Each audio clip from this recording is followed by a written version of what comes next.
ప్రజలందరికీ కూడా నమస్కారం.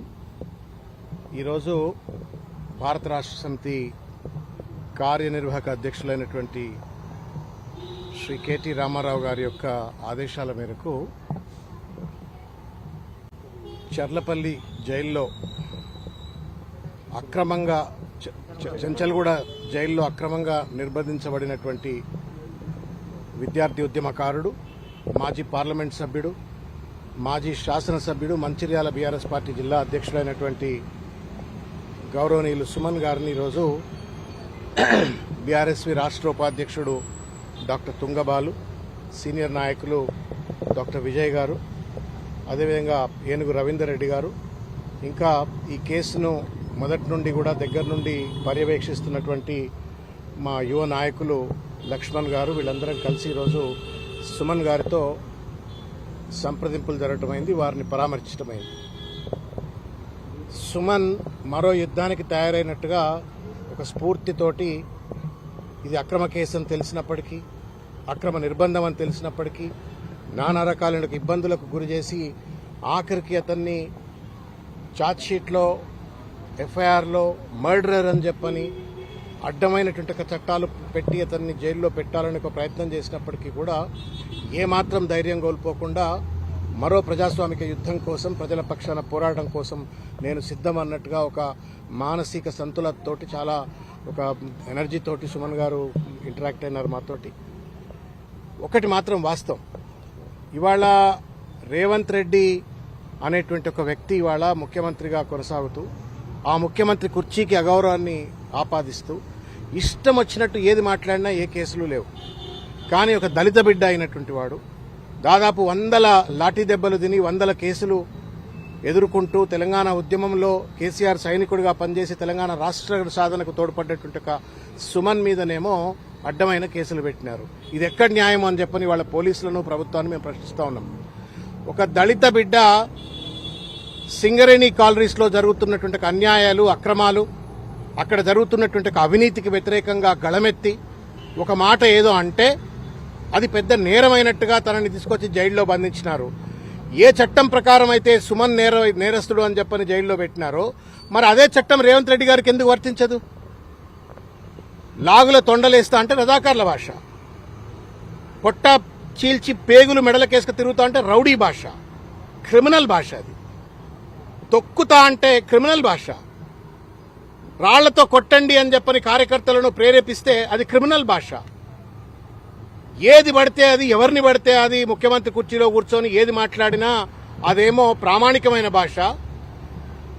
సింగరేణి కాలనీస్ లో 1000 కోట్ల కుంభకోణాలు జరుగుతున్నాయి, అక్కడ ఉన్నటువంటి కార్మికులకు అనేక రకాలైన కష్టాలు, నష్టాలు ఉన్నాయని చెప్పని సింగరేణి కాలనీస్ ను కాపాడుకోవాలన్న ఉద్దేశంతో తను ఒక మాట అంటే అది మొత్తం నేరమైనట్టుగా తను జైల్లో పెట్టినారు.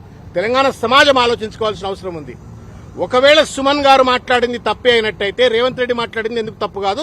ఆయన పైన ఎందుకు ఎఫ్ఐఆర్ చేయరు? ఇదే మేమే అనేక సందర్భాలలో జూబ్లీహిల్స్ పోలీస్ స్టేషన్లో, ఫిలిం నగర్ పోలీస్ స్టేషన్లో, పంజగుట్ట పోలీస్ స్టేషన్లో, బంజారా హిల్స్ పోలీస్ స్టేషన్లో, ఇదే హైదరాబాద్ పరిధిలో ఉన్న అనేక పోలీస్ స్టేషన్లలో రేవంత్ రెడ్డి తండ్రి వయసు ఉన్నటువంటి ఒక కేసీఆర్ గారిని చంపండి, కొట్టండి, ఉరిదీయండి, రాళ్లతో కొట్టండి అని చెప్పని ఇష్టం వచ్చినట్టు మాట్లాడినప్పుడు ఇది అప్రజాస్వామికము, అనైతికము, ఇది చట్టానికి విరుద్ధము అని చెప్పని మేము కేసులు పెడితే కనీసం ఎఫ్ఐఆర్లు చేయలేదు ఈ పోలీస్.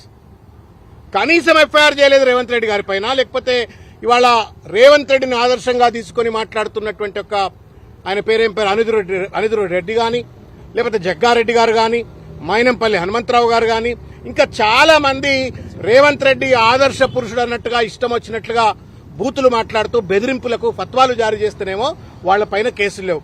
అంటే ప్రత్యేకమైన చట్టం రేవంత్ రెడ్డి గారికి, కాంగ్రెస్ పార్టీకి ఏమైనా అమలవుతుందా తెలంగాణలో? ఒక దళిత బిడ్డ, ఒక విద్యార్థి నాయకుడు, తెలంగాణ ఉద్యమంలో దాదాపు 300 కేసులు ఎదుర్కొన్నటువంటి ఒక సుమన్ కేమో ఒక చట్టం వర్తిస్తుంది. కానీ రేవంత్ రెడ్డి ఎన్ని మాట్లాడినా, నిన్నటికి నిన్న హిట్లర్ అని చెప్పని ఏం మాట్లాడిండో తెలంగాణ సమాజం చూసింది. ఇది ఏం న్యాయమో? ఏం రాజ్యం ఇది? ఇదే నా ప్రజాపాలన అంటే? భారత రాజ్యాంగం తెలంగాణలో అమలు కాదా? కేవలం ప్రతిపక్షం పైన కేసులు పెట్టడం కోసమే భారత న్యాయ సంహిత పనిచేస్తుందా? ఇష్టం వచ్చినట్టు వాళ్ళ చట్టాన్ని చుట్టంగా మార్చుకుని వాళ్ళ బీఆర్ఎస్ పార్టీ కార్యకర్తలపైన సామాజిక మాధ్యమకారులపైన ఇష్టం వచ్చినట్టు కేసులు పెట్టే రేవంత్ రెడ్డి ప్రకృతి ధర్మానికి విరుద్ధంగా పోతా ఉన్నావు, రాజధర్మానికి విరుద్ధంగా పోతా ఉన్నావు. నువ్వు ఇవాళ నిన్ను ప్రశ్నించడమే నేరం అయితే మరి నువ్వు బూతులు తిడితే నేరం ఎందుకు కాదు రేవంత్ రెడ్డి? నీ మాటలు తప్పు అని చెప్పనంటేనే నేరం అయితే నువ్వు ఇష్టం వచ్చినట్టు మనుషులను చంపండి, కొట్టండి అని చెప్పని, ఉరిదీయండి అని చెప్పని, రాళ్లతో కొట్టండి అంటే నేరం కాదా రేవంత్ రెడ్డి? మేము పోలీసు వాళ్ళకు కూడా విజ్ఞప్తి చేస్తా ఉన్నాం. Everyday is not a Sunday. రేపు 2 ఏళ్ళు అయితే మళ్ళీ బీఆర్ఎస్ పార్టీ అధికారంలోకి వస్తుంది. ఇష్టం వచ్చినట్టు కేసులు పెట్టి వాళ్ళ సుమన్ను జైల్లో పెట్టినాం కదా అని చెప్పని sadistic pleasure Revanth Reddy and company, లేకపోతే ఆయనకు కొమ్ముగాస్తున్న పోలీసులు అనుకోవచ్చు గాక. కానీ మరో యుద్ధానికి సన్నద్దమవుతున్నట్టుగా సుమన్ మళ్ళా ఒక ఉత్తేజభరితమైనటువంటి ప్రజాస్వామిక విద్యార్థి ఉద్యమాలకు లోపల నుండి తయారవుతున్నాడు. ఎవరు ఆపలేదు. నేను ఇవాళ తెలంగాణ సమాజాన్ని నేను విజ్ఞప్తి చేస్తూ అడుగుతా ఉన్నాను. ఇవాళ ఏం మాట్లాడినాడు సుమన్? సుమన్ మాట్లాడినటువంటి ఒక పరుషమైనటువంటి ఒక పదజాలం గురించే మాట్లాడుతున్నారు తప్ప ఈ ప్రభుత్వానికి సంబంధించిన పెద్దలు, పోలీసులు కూడా దాన్నే ఛార్జ్షీట్లో పొందుపరుస్తూ ఇవాళ అతన్ని నేరస్తుడిగా చిత్రీకరించే ప్రయత్నం చేసిన పోలీసులు ఏ ఉద్దేశంతో సుమన్ మాట్లాడినాడు? సింగరేణి కాలరీస్ తెలంగాణ సామాజిక ఆర్థిక స్థితిగతులను మెరుగుపరిచేటువంటి ఒక భూమాత ఇచ్చినటువంటి ఒక వరం అది తెలంగాణకు. ఆ సింగరేణి తల్లిని వాళ్ళ చెరబట్టి వాళ్ళ రేవంత్ రెడ్డి బామ్మర్ది సృజన్ రెడ్డి, రేవంత్ రెడ్డి సూత్రధారి అయితే పాత్రధారి సృజన్ రెడ్డి అన్నట్టుగా సింగరేణి కాలనీస్ చెరబట్టి వాళ్ళ విచ్చలవిడి దోపిడికి అడ్డాగా మారుస్తుంటే వేలాది మంది కార్మికుల కుటుంబాలు, అనేక ఏళ్ల చరిత్ర కలిగిన సింగరేణి కాలనీస్ ని వాళ్ళ అనుముల కుటుంబానికి దోపిడీ కేంద్రంగా మారుతుంటే ఇది అన్యాయమని ప్రశ్నిస్తే నేరం అవుతుందా? మీ దోపిడీ నేరం కాదా? 40 లక్షల టన్నుల అంటే దాదాపు 1600 కోట్ల రూపాయల విలువ చేసేటువంటి ఒక బొగ్గు మాయమైంది అంటే సిగ్గు శరమున్న ప్రభుత్వం అయితే దానిపైన ఎంక్వైరీ చేయాలా.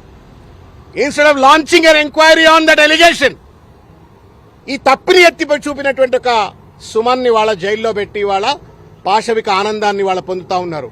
మేము అడుగుతా ఉన్నాం, ఎవడబ్బా జాగీరు సింగరేణి కాలరీస్? తెలంగాణ ప్రజల ఆస్తి, అది భవిష్యత్ తరాల ఆస్తి. 100 సంవత్సరాలు తెలంగాణ ప్రజల యొక్క ఆస్తిని వాళ్ళ రేవంత్ రెడ్డి దోచుకపోతా ఉంటే 40 లక్షల విలువ చేసేటువంటి ఒక టన్ను బొగ్గు కనబడకపోతే దాన్ని అడిగితే సమాధానం చెప్పకుండా ఒక ప్రెస్ స్టేట్మెంట్ వస్తుంది. కేవలం 40 లక్షలు కాదు, 26 లక్షల టన్నుల బొగ్గు అక్కడనే ఉంది అని చెప్పని ఒక ప్రెస్ స్టేట్మెంట్ వచ్చింది. దాన్ని నిజానిజాలు తెలుసుకోవాలా అని చెప్పని నిజ నిర్ధారణ కోసం మా హరీష్ రావు గారు, మా ఉపనాయకులు శాసనసభలో వారు పోతే 100 మంది పోలీసుల ప్రహారాలో కనీసం ఆ బొగ్గు నిల్వలను చూడకుండా ఎందుకు దాటవేత ధోరణికి పాల్పడ్డావు రేవంత్ రెడ్డి? సమాధానం చెప్పు. ఇదొక్కటే కాదు, ఇవాళ 9 బ్లాక్ బొగ్గు ఏదైతే ఉందో అది ఆరోపణ రాగానే రద్దు చేసినావు, మరి విచారణ ఎందుకు చేయించట్లేవు రేవంత్ రెడ్డి? మొత్తానికి ఇవాళ సింగరేణి కాలరీస్ దాదాపు 5-6 జిల్లాలకు వరదాయనైనటువంటి ఒక సింగరేణి కాలరీస్ ఇవాళ అదానికి కట్టబెట్టాలని చెప్పని రేవంత్ రెడ్డి కుట్ర చేస్తా ఉన్నాడు. స్వంత బామ్మర్ది ద్వారా విచ్చలవిడి దోపిడికి పాల్పడతా ఉన్నాడు. ఈ ఆరోపణలు చేస్తే దానికి సమాధానం చెప్పకుండా ఒక పరుషమైన పదాన్ని పట్టుకుని వాళ్ళ తను జైల్లో పెట్టినారు. ఒకవేళ అది నేరమే అయితే రేవంత్ రెడ్డి భాష ఎందుకు నేరం కాదో సమాధానం చెప్పాలని చెప్పని కూడా నేను కోరుతా ఉన్నాను. 9 బొగ్గు బ్లాక్ సంబంధించిన అంశం పైన సమాధానం లేదు. 40 లక్షల బొగ్గు, 40 లక్షల టన్నుల బొగ్గు కనబడతలేదు అంటే ఎవడు తిన్నాడరా నాయనా అని చెప్పానంటే దానికి సమాధానం చెప్పట్లేరు. ఇవాళ దాదాపు మెడికల్ బోర్డు కేసీఆర్ గారు దయామయుడు. 19,500 మంది మెడికల్ బోర్డును ఏర్పరిచి 19,500 మందికి కారుణ్య నియామకాలు చేపట్టిన దయామయుడు కేసీఆర్ అయితే దానికంటే ఎక్కువ చేస్తామని చెప్పని ప్రజాపాలన అని చెప్పని అధికారంకి వచ్చినట్టుగా ఇవాళ రేవంత్ రెడ్డి ఒక్క ఉద్యోగం ఇయ్యలే. 3 ఏళ్లు గడిచిపోయింది, దాదాపు 1000 రోజులు గడిచిపోయినాయి, ఒక్క ఉద్యోగం కూడా ఇయ్యలే రేవంత్ రెడ్డి ఇంతవరకు. గల్లా బట్టి అడగొద్దా? నిలదీయొద్దా? పాపం వాళ్ళు ఇవాళ ప్రజలు అక్కడ ఉన్నటువంటి ఒక సింగరేణి కార్మికులు మాకు ఎప్పుడు ఉద్యోగాలు వస్తాయి, మా తల్లుల ప్లేస్ లో మాకు ఎప్పుడు ఉద్యోగాలు వస్తాయని చెప్పని వాళ్ళు ఎదురు చూస్తుంటే నా మెడికల్ బోర్డు వేయలేదు, నా ఉద్యోగం ఇయ్యలేదు. సరికదా గతంలో బీఆర్ఎస్ కేసీఆర్ గారు ఇచ్చినట్టుగా ఉద్యోగాల పైన విజిలెన్స్ ఎంక్వైరీ అని చెప్పని పెట్టి కమిషన్లు దండుకోవడం కోసం, అవినీతికి పాల్పడడం కోసం ఇవాళ ఆ 19,500 మంది యొక్క జీవితాలతో ఈ ప్రభుత్వం ఒక సాడిస్ మనస్తత్వంతో ఇవాళ చెలగాటమాడుతా ఉంది. ఇది ప్రశ్నించొద్దా అని చెప్పి నేను ఇలా రేవంత్ రెడ్డిని అడుగుతా ఉన్నాను. అదేవిధంగా ఇవాళ ఇష్టం వచ్చినట్టు ఇవాళ జీవో 76 పేరు మీద వేల మందికి కేసీఆర్ గారు సింగరేణి ఖాళీ భూముల్లో పట్టాలిచ్చి ఏళ్ల కొద్ది పనిచేసిన సింగరేణి కార్మికులను ఆదుకున్నట్టు దయామయుడు కేసీఆర్ గారు. రేవంత్ రెడ్డి ఉన్న భూములను లాక్కదొబ్బి రియల్ ఎస్టేట్ దందాలకు పాల్పడానికి ప్రయత్నం చేస్తా ఉండు. దీన్ని ప్రశ్నించొద్దా అని చెప్పని మేము అడుగుతా ఉన్నాం. ఇవాళ జైనూర్ సోలార్ ప్లాంట్ పేరు మీద, లేకపోతే కొత్త థర్మల్ ప్లాంట్ల పేరు మీద, తర్వాత ఓబీ వర్క్స్ అని చెప్పని ఓవర్ బర్డన్ ఎక్స్కవేషన్ కాంట్రాక్ట్స్ ఏమంటారు వాటిలో కూడా విచ్చలవిడిగా అవినీతి, మొత్తానికి 15,000 కోట్ల రూపాయల విలువ చేసేట్టు కుంభకోణాలు ఇవాళ సింగరేణి కాలనీస్ లో జరుగుతా ఉన్నాయి. ఈ దోపిడి సొమ్మంతా ఇవాళ ముఖ్యమంత్రి గారి కనుసన్నల్లో వాళ్ళ బామర్ది గారు నిర్వహిస్తున్నట్టుగా సమాచారం వస్తుంటే దానిపైన నా కేంద్రం మాట్లాడదు. 49% వాటా ఉన్న కేంద్రం మాట్లాడదు. 51% ఉన్నటువంటి ఒక తెలంగాణ ప్రభుత్వం ఒక దోపిడీదారుగా మారిపోయి విచ్చలవిడి దోపిడీకి పాల్పడుతూ ఇవాళ సింగరేణి కాలనీస్ ను ఒక మిల్చింగ్ కౌగా మార్చుకుని ఇవాళ అనుమల కుటుంబం బాగుపడేటువంటి పరిస్థితి కనబడ్డది. ఎవడబ్బజాగిరి సింగరేణి కాలనీస్ ప్రకృతి ఇచ్చిన వరం, దాన్ని రేవంత్ రెడ్డి వాళ్ళ సొమ్ము చేసుకుంటుంటే ఒక బాధ్యత కలిగిన ఒక జిల్లా అధ్యక్షుడిగా, మాజీ శాసనసభ్యుడిగా, పార్లమెంట్ సభ్యుడిగా, ఆ ప్రాంత బిడ్డగా ప్రశ్నిస్తే పరుషమైన పదం ఒకటి ఏదో దొర్లితే దాన్ని పట్టుకొచ్చి వాళ్ళ అతను అడ్డదిడ్డంగా జైల్లో పెట్టి ఇబ్బంది పెట్టేట్టుగా పరిస్థితి చేస్తా ఉన్నారు. డీజిల్లో కుంభకోణం, జిలిటన్ స్టిక్స్ లో కుంభకోణం, మొత్తం కుంభకోణమానంగా సింగరేణిని మార్చినారు. మేము ఒకటే అప్పీల్ చేస్తా ఉన్నాం తెలంగాణ సమాజానికి. సింగరేణి కాలనీస్ తెలంగాణ ప్రజల ఆస్తి, దాన్ని రేవంత్ రెడ్డి సొంత ఆస్తిగా మార్చుకోవడానికి ప్రయత్నం చేస్తా ఉన్నాడు. దాన్ని కాపాడుకునే బాధ్యత కేవలం సుమందో బీఆర్ఎస్ పార్టీతో కాదు, 4 కోట్ల మంది తెలంగాణ ప్రజలు సింగరేణి కాలనీస్ ను కాపాడుకోవాలా. కేంద్రం 49% వాటా ఉన్నప్పటికీ కూడా వాళ్ళు నోరు విప్పకపోతే కూడా వాళ్లను ముల్లుగర్ర పెట్టి పొడవాలా. ఇవాళ రేవంత్ రెడ్డి ప్రభుత్వాన్ని కూడా ముల్లుగర్ర పెట్టి పొడవాలా. ఈ యొక్క ఉద్యమం సింగరేణి కాలనీస్ ను కాపాడుకునేటువంటి ఉద్యమం సుమన్ను జైల్లో పెట్టి ఆగిపోయింది అనుకోవచ్చు. ఇది ఇప్పటికి ఆగదు. బీఆర్ఎస్ పార్టీ తప్పనిసరిగా ఇంకా బలమైనటువంటి రీతిలో సింగరేణి కాలనీస్ ను కాపాడుకుంటాం. సింగరేణి కాలనీస్ లో ప్రతి కార్మికుడికి న్యాయం జరిగేంత వరకు మా యొక్క ప్రజా పోరాటం ఇట్లనే కొనసాగుతుందని చెప్పని తెలియజేస్తాం.